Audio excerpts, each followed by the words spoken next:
Assalamualaikum warahmatullahi wabarakatuh. Alhamdulillah, wassalatu wassalamu ala rasulillah. Pemirsa, mungkin Anda sangat kenal istilah jalan tol di dalam Indonesia ini. Jalan pintas untuk mencapai target dan tujuan kita. Kalau Anda ingin mendapatkan jalan tol untuk menuju ke surga, ada jalannya dan ada pintunya. Anda tidak perlu membayar, tapi Anda cukup menjalankan apa yang telah Allah tuntunkan untuk memasuki jalan tol yang menuju ke surga.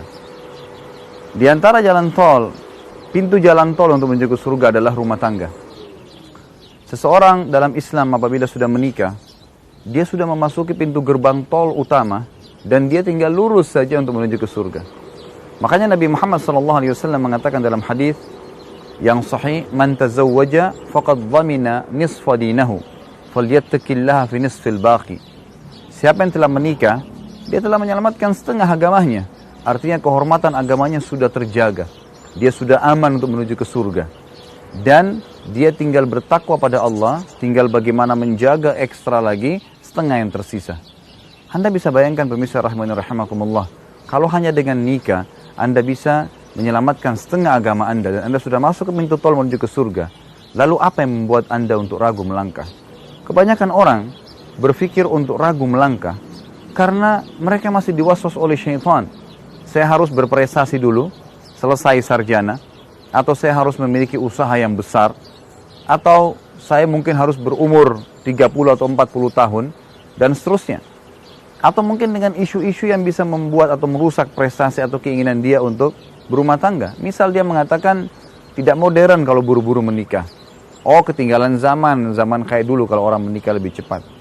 Ini semua bertolak belakang dengan jalan tol atau tiket tol yang telah Allah siapkan buat Anda.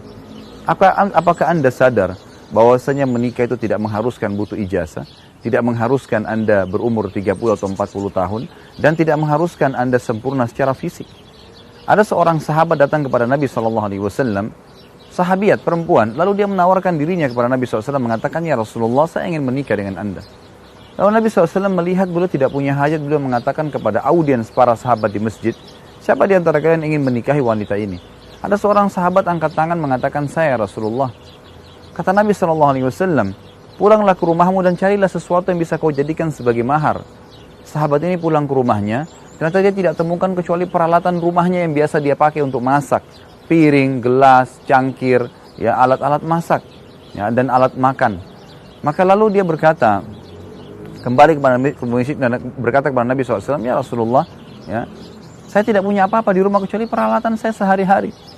Lalu kata Nabi SAW, "Irji wal tamis walau khatama min hadid." Coba kamu pulang cari walaupun cuman sebuah cincin perak. Lalu kembalilah sahabat tersebut ke rumahnya, dia cari dan dia tidak temukan. Lalu dia kembali lagi mengatakan, "Ya Rasulullah, saya tidak punya apa-apa." Kemudian Nabi SAW mengatakan, "Apakah kau memiliki hafalan Al-Quran?" Kata sahabat itu, "Iya Rasulullah." Kata Nabi SAW, "Jadikanlah sebagai maharmu." Dari hadis ini ulama mengatakan bagaimana mudahnya Nabi SAW menikahkan para sahabat, memudahkan buat mereka rumah tangga. Bahkan pemirsa rahimakumullah, ada sebuah hadis yang agung yang sahih riwayat Imam Ahmad, bahwasanya ada 3 golongan yang pasti Allah akan berikan rezeki kepada mereka. Salah satunya adalah seseorang yang menikah karena takut terjerumus pada hal yang haram. Anda nggak usah ragu dengan rezeki. Allah Subhanahu wa Ta'ala akan membukakan buat Anda. Begitu Anda masuk ke pintu tol pernikahan, maka secara otomatis Anda telah mendapatkan tiket sekaligus fasilitas yang Anda butuhkan selama perjalanan, dari makanan, minuman, dan yang lain-lainnya. Itu sebuah hal yang luar biasa. Baik, tinggal saya ingin bahasakan kepada Anda, kalau Anda menikah, sebenarnya kebutuhan dasarnya adalah masalah biologis. Saya kasih gambaran kepada Anda tentang zina dan nikah. Dua-duanya berhubungan dengan masalah kebutuhan biologis. Kalau seseorang berzina, la qaddarallah, lalu perempuannya hamil, apa yang terjadi pemirsa rahimakumullah? Keduanya malu, ya. Kemudian keluarganya malu dan anaknya tidak jelas statusnya. Tapi pada saat, ya, seseorang menikah hanya dengan perbedaannya 10 menit, kalimat akad nikah dan mahar yang sederhana sekali. Mungkin perangkat alat sholat dengan kalimat akad nikah saja yang kurang lebih cuma 10 menit diucapkan atau kurang dari itu. Kemudian terhalalkanlah kemaluan istrinya, dia berhubungan biologis, hamil, keduanya senang, keluarganya senang, dan anaknya yang lahir statusnya jelas. Itu perbedaan dasar antara zina dengan pernikahan. Allah Azza wa Jalla memberikan syahwat kepada diri manusia, laki-laki dan perempuan. Mereka membutuhkan satu sama yang lain. Tapi Allah juga menuntunkan bagaimana caranya melampiaskan syahwat tersebut. Itu jalan tol yang sederhana, bagaimana Anda melangkah menikah, dan Anda yakin itu adalah perintah Allah Subhanahu wa Ta'ala dan Rasulnya, kemudian Anda bertawakal kepada Allah sambil ikhtiar. Insya Allah semua akan ada rezekinya.